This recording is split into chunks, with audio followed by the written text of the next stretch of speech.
It's 5 o'clock in the morning. I'm heading to Germany, to a small town near Cologne. I'll be recording some bass for an old friend of mine, and the producer will be Dirks, which is the guy behind pretty much every Scorpions record. And he also worked with Twisted Sister and a bunch of other bands, so that should be good. Hey, where we going? We're going to hell. We're going to hell. We're going, and I don't know where.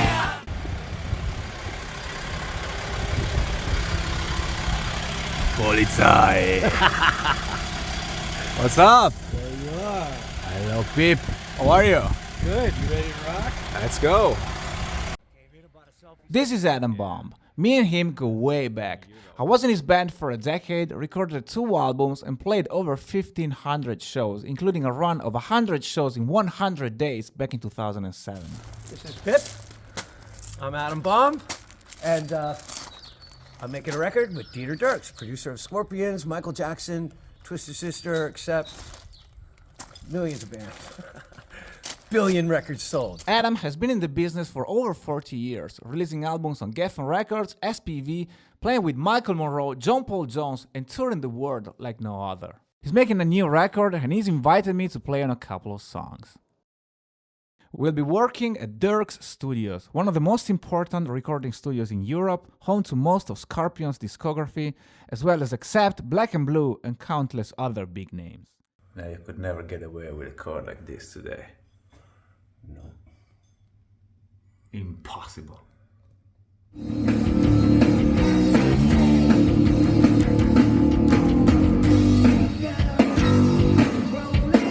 Laying down the bass tracks was an incredibly smooth and exciting process.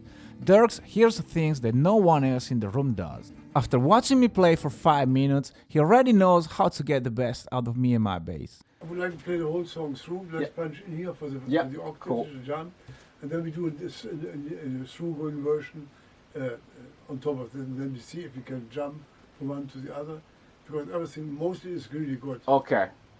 Dirks guided me through the songs, sometimes just singing me the parts. The whole part. Let's do it again. It was very stiff, very narrow. Okay. Warm up and get into Okay, the so the... And when you do the eighths, let it ring. Don't make staccato. Okay. Boom, boom, All like right. a bell. Boom, Yep. boom, boom, boom. Okay, and we need one more note. Play it back, please. Okay. We ended up changing a lot of parts to fit the song better. Contrary to what I was expecting, they don't want me to play a simple laid-back bass line. Quite the opposite, they're treating the bass like a lead instrument, giving me plenty of highlights to make the song more interesting. The tone that came out was also a surprise. I brought my fancy P bass with me, but after trying a few options, including an acoustic 5-string Ibanez and a musician fretless, we ended up using exclusively this active sire Marcus Miller. I must admit, it really struck me for its tone and playability.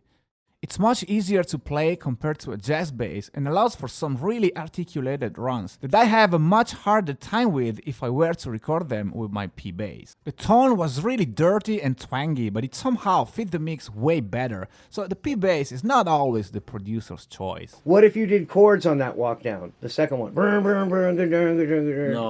Oh. That's too hard. Too hard to do. It sounds muddy. I think Okay. it's just right. a mess. All right. On top of that, they really want me to play hard, using chords and licks on the higher part of the neck. Also, they specifically want me to pull a bass face during the recording.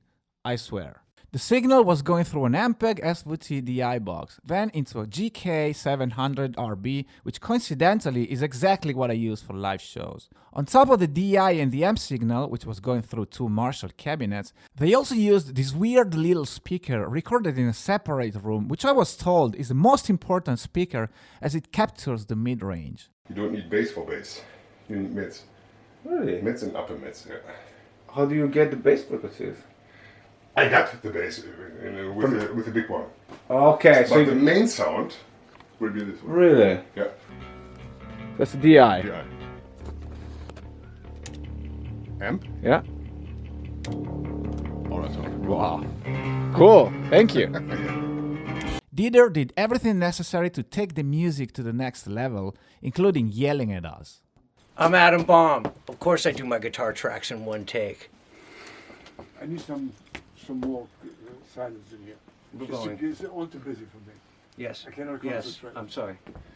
Me too. I bring the chaos. I'm leaving. But It was like having a wizard in the studio. It was like traveling with Gandalf the Grey. Even when you don't know what's going on, he does.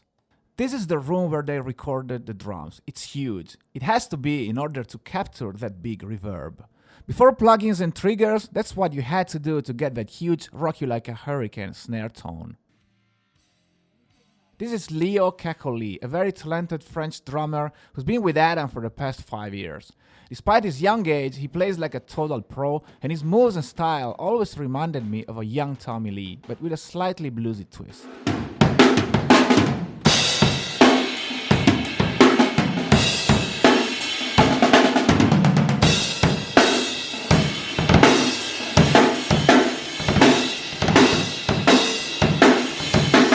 we're recording totally on analog, which is unheard of these days. But here at Dirk Studios, we hand make records like they used to make them. And they don't make them like this anymore. So, yeah. 24 track. Way to go. Because we love making records. Yeah, we love making records. Musically speaking, this was a life-changing experience. Though I worked with some really good producers before, nothing is on the level of what they made me do here. So I hope you enjoyed this video. Keep an eye out for the new Adam Bomb record because I guarantee you it's gonna rock. Thank you so much for watching. Please hit subscribe and don't forget to leave a comment, and I'll see you soon.